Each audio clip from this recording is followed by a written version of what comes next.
Graça e paz, amados. Estamos mais uma vez aqui para estudar a palavra do Senhor. Hoje nós vamos entrar na carta à igreja em Esmirna. Sem perda de tempo, vamos lá. Apocalipse capítulo 2, versículo de número 8 e 9 até o 10. Ao mensageiro da igreja em Esmirna escreve: estas coisas diz o primeiro e o último, o que esteve morto e tornou a viver. Conheço a tua tribulação e a tua pobreza, mas tu és rico. E a calúnia dos que dizem ser judeus, e não são, mas são sinagogas de Satanás. Não temas as coisas que estás para sofrer.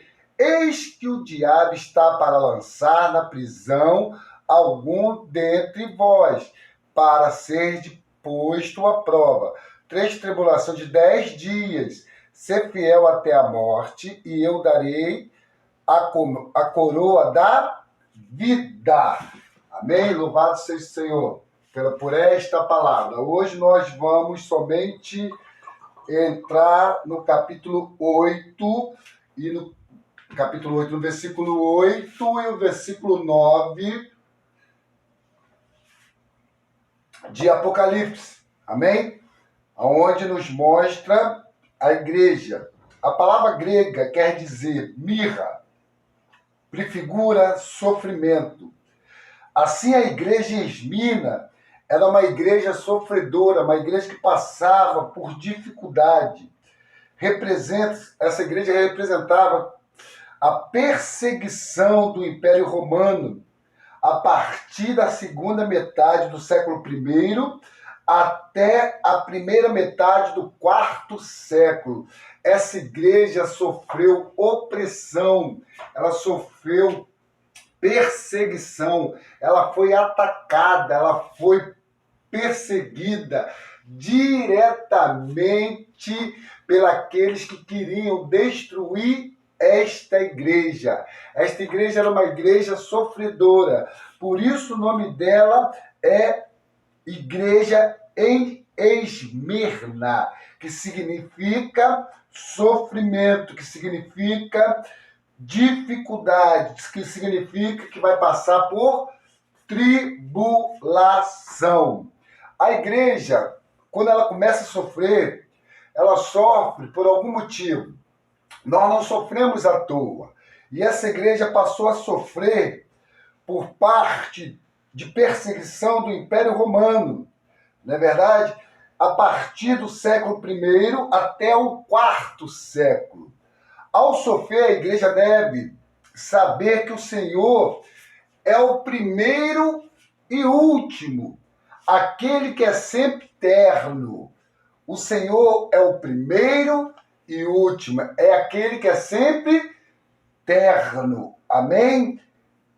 Imutável, qualquer que seja o ambiente de perseguição, o Senhor permanece o mesmo.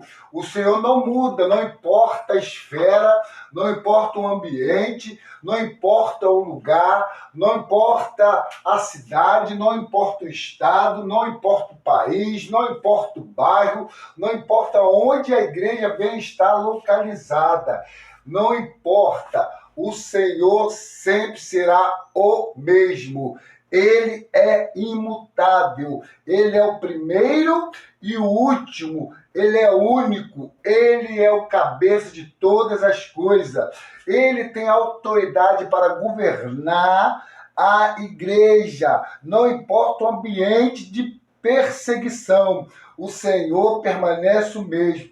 Nada pode precedê-lo, e nada pode existir depois dele. Nada pode existir depois dele e nem antes dele. Ele é antes de tudo e ele é depois de tudo. Que coisa maravilhosa! Ele é antes de tudo e depois de tudo. Todas as coisas estão dentro dos limites do seu controle. Tudo está no limite do controle do Senhor. O Senhor estava no controle de toda a situação naquela igreja. O Senhor estava ali na administração. O Senhor está na administração de cada igreja, de cada cidade, de cada estado, de cada país. O Senhor está no controle universal. O Senhor controla todas as coisas. Mas aí você vai me perguntar, por que acontece tantas coisas de ruim no país, no estado, nas cidades, nos bairros? Querida, dessa maneira mesmo. Por quê? Porque o Senhor ele quer mostrar presente para cada um de nós. E aqui também nos mostra, não é verdade? Aquele que vive aqui, ó, conheça a tua tribulação, não é verdade? Ele fala também aqui antes, no versículo 8 ainda.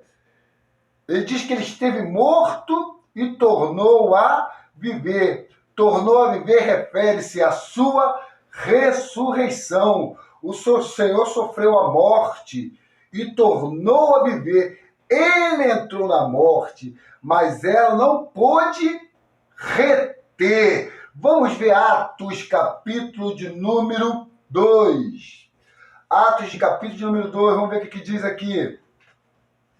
Atos, capítulo de número 2. Atos 2, Atos 2, Atos 2. Atos 2, Atos 2, Atos 2. Está aqui, Atos 2.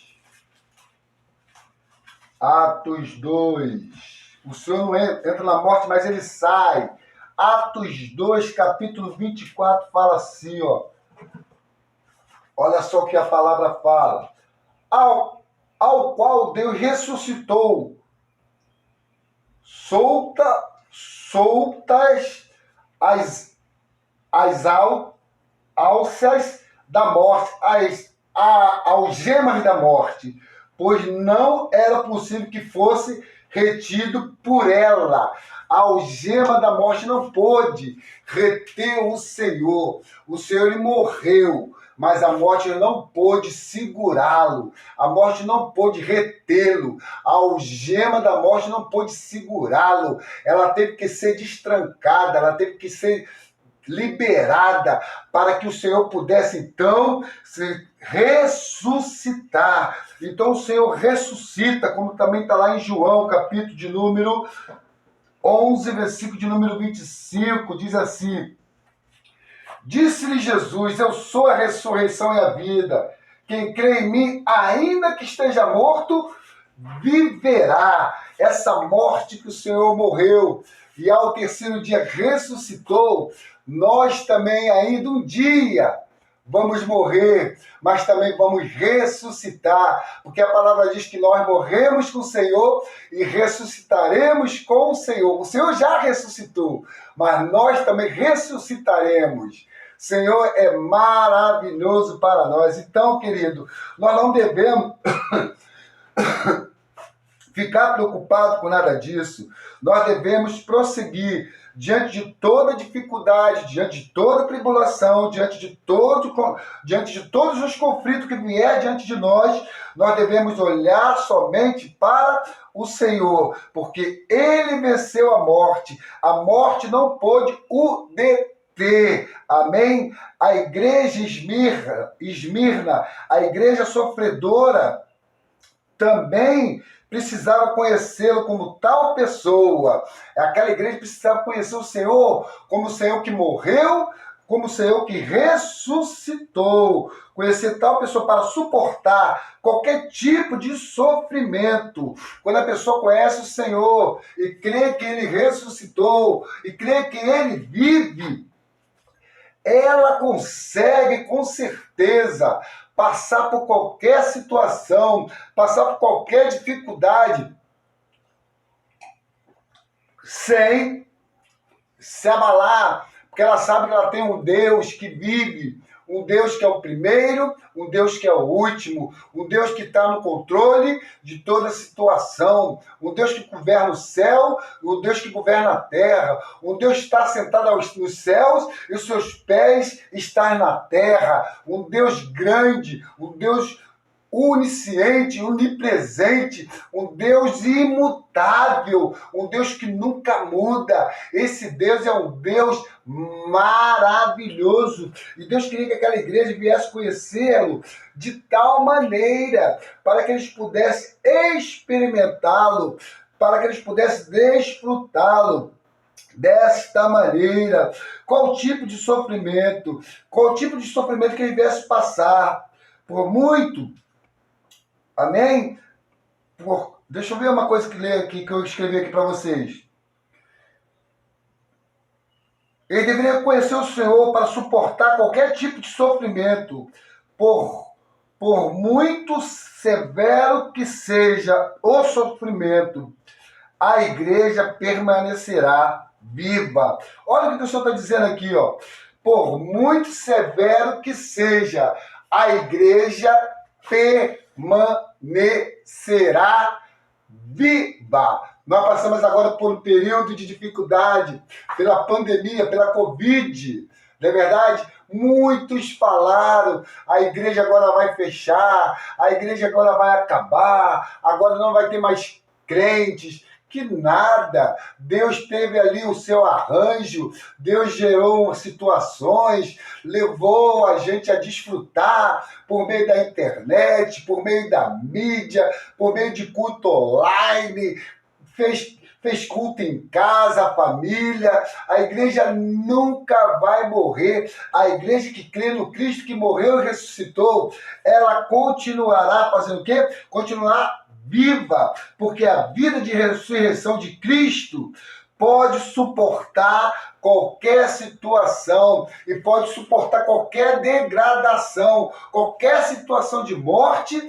A vida de ressurreição pode sim nos levar a vencer. Amém? A tribulação é preciosa para a igreja, porque põe à prova a vida da igreja.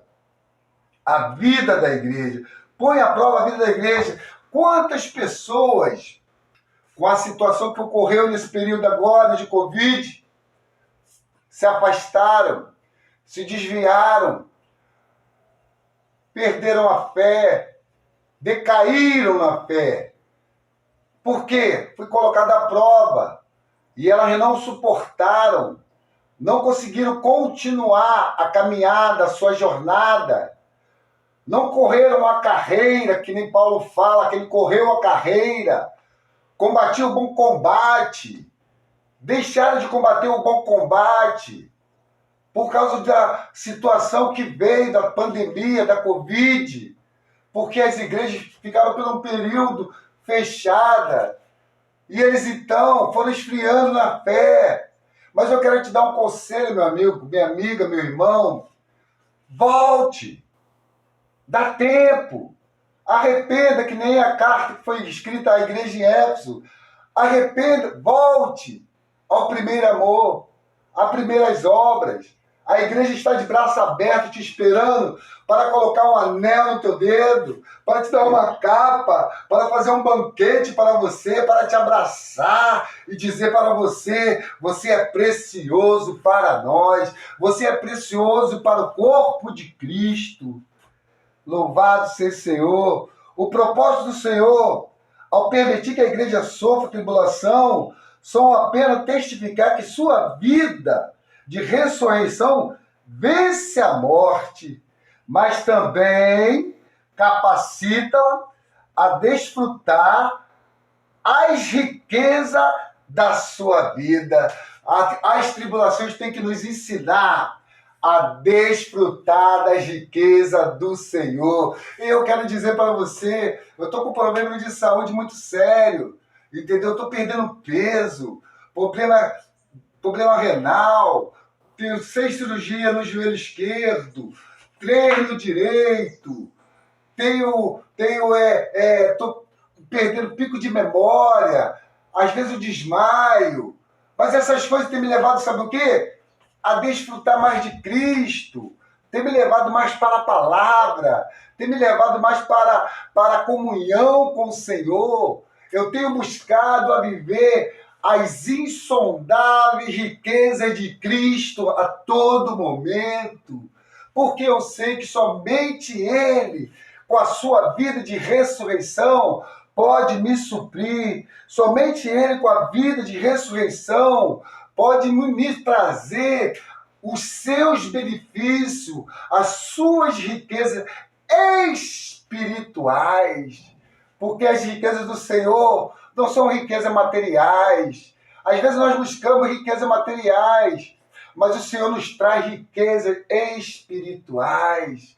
O Senhor nos traz riquezas que nos enche abundantemente. Ele nos traz a paz abundante, a alegria abundante, a justiça abundante.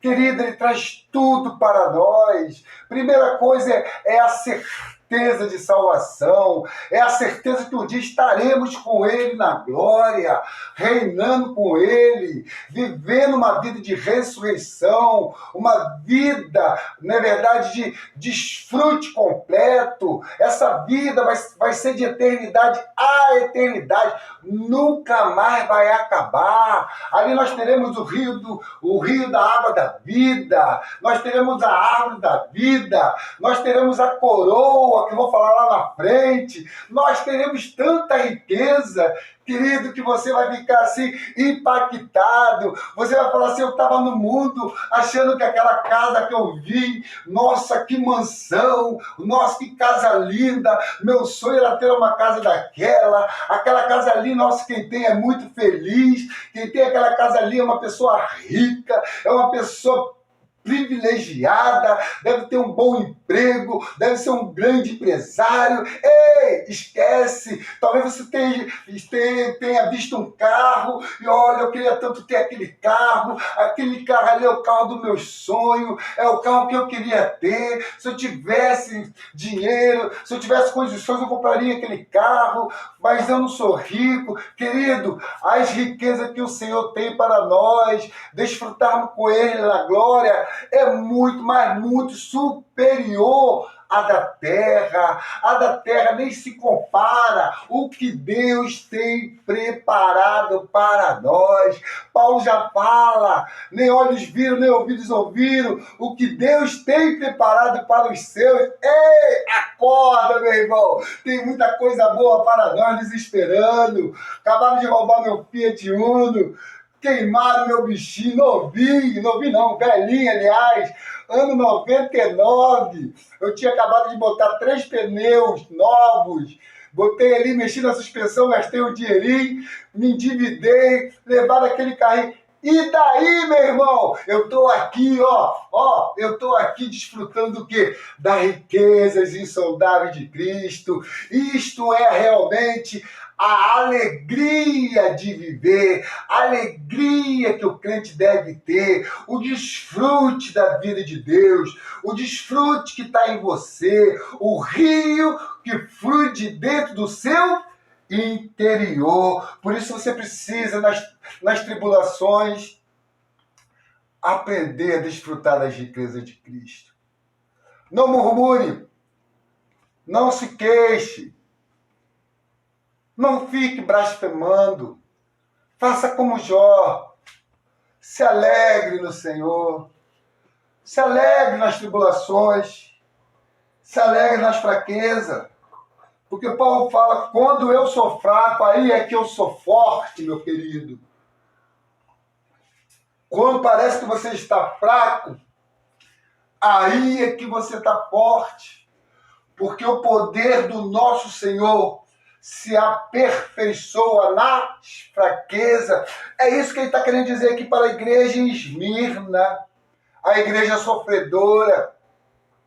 Eu não estou te dando um estudo, eu estou falando aquilo que eu estou ouvindo, porque a palavra diz que nós devemos ser servos, devemos estar no Espírito e ouvir a voz do Espírito. E eu estou aqui ouvindo e estou transmitindo para você.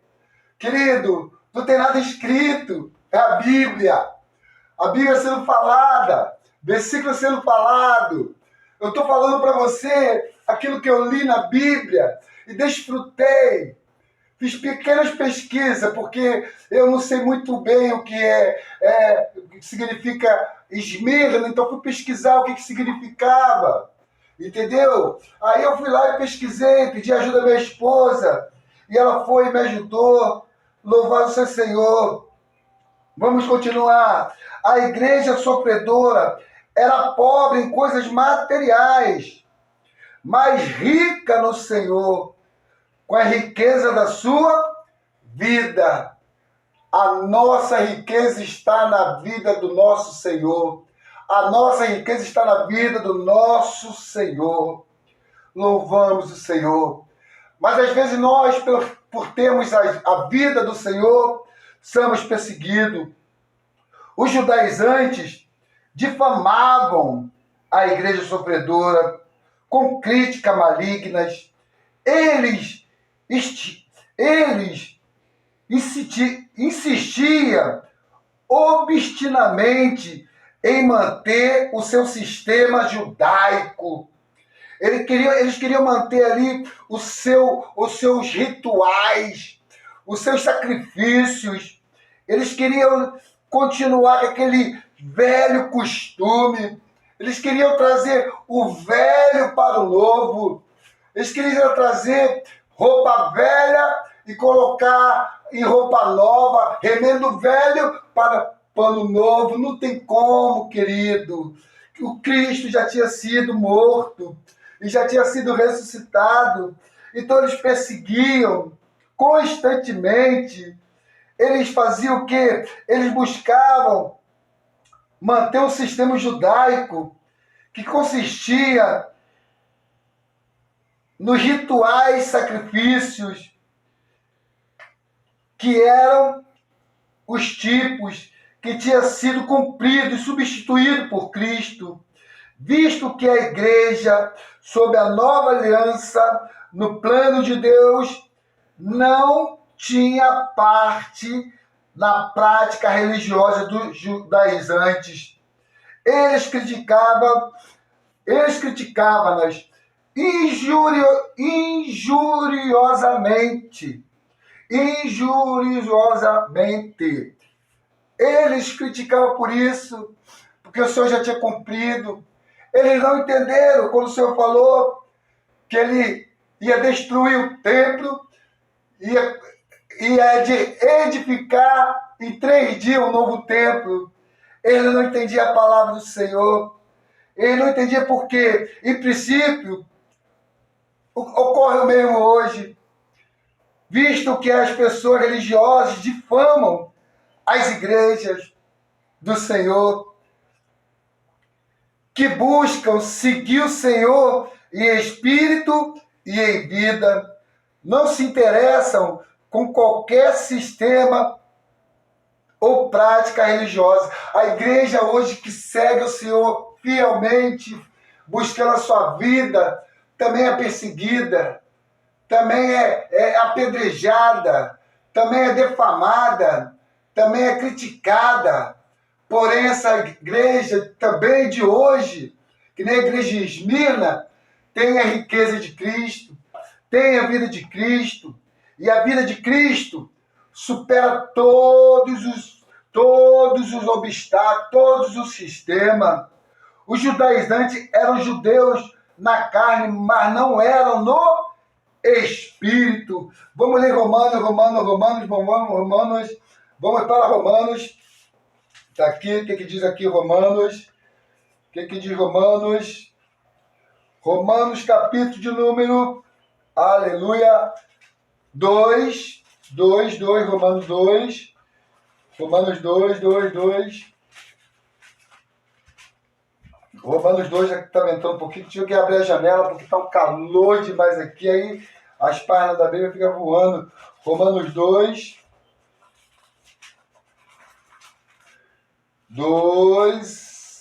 aleluia, 2, vamos lá, Romanos 2, 28 e 29 diz assim, ó, 28 e 29 diz assim, cadê?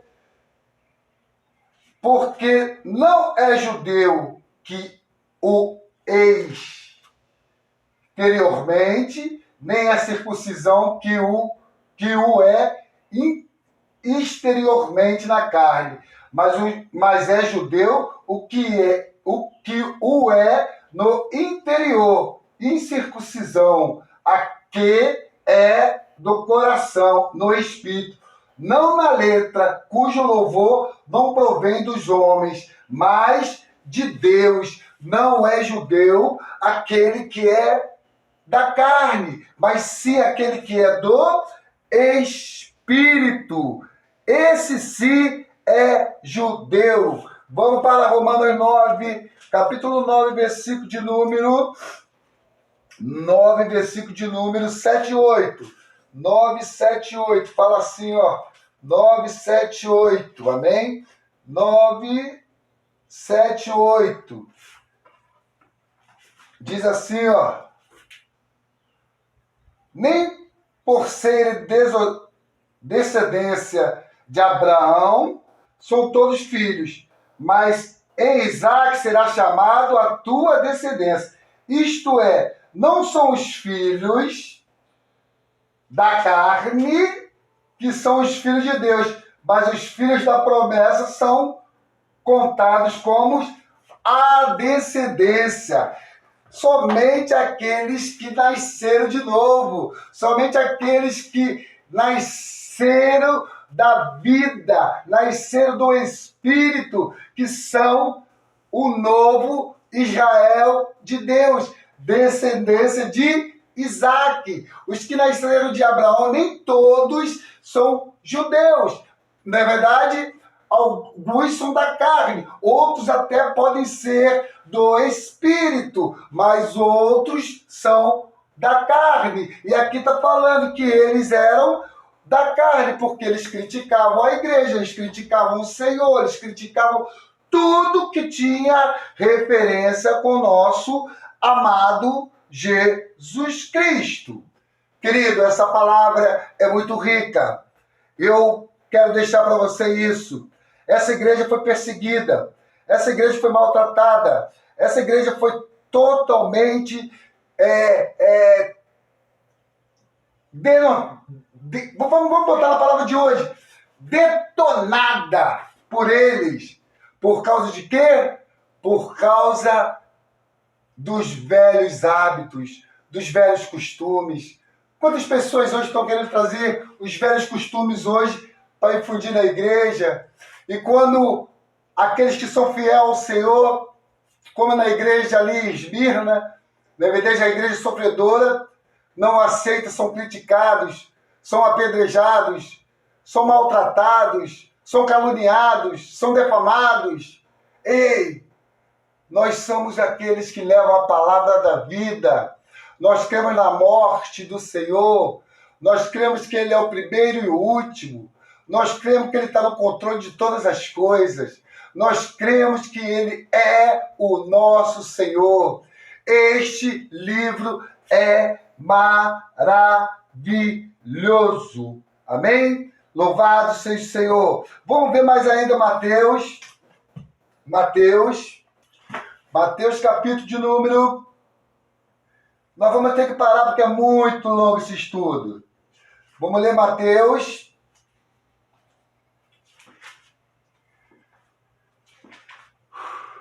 Mateus 12, 9. O que diz aqui? Olha só como eles perseguiam Jesus. Olha só, 12, 9. E partindo dali chegou a Síria. E partindo dali chegou a sinagoga deles. 12, 9. Mateus 12, 9. Até o 14. 12, 9 até o 14. E estava ali um homem. Deixa eu botar aqui na lâmpada. Estava ali um homem que tinha uma das mãos mirrada. E eles, para o acusarem, o interrogaram, dizendo: é lícito curar no sábado? Olha eles aí perseguindo o Senhor.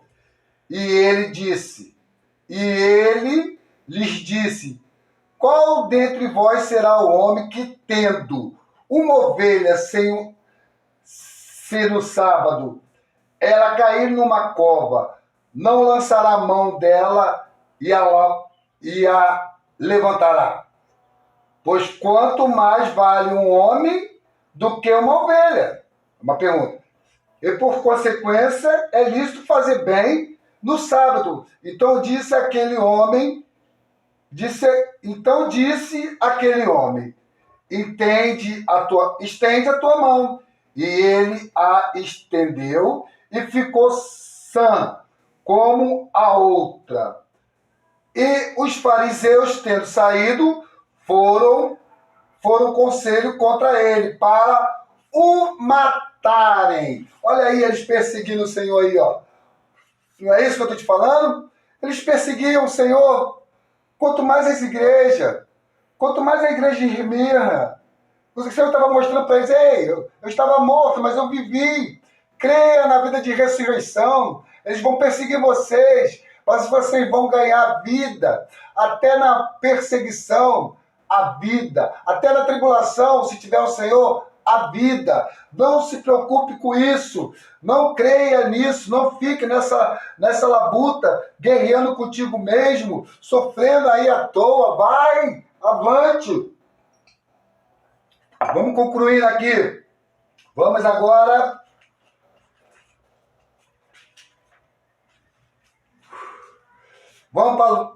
Vamos agora para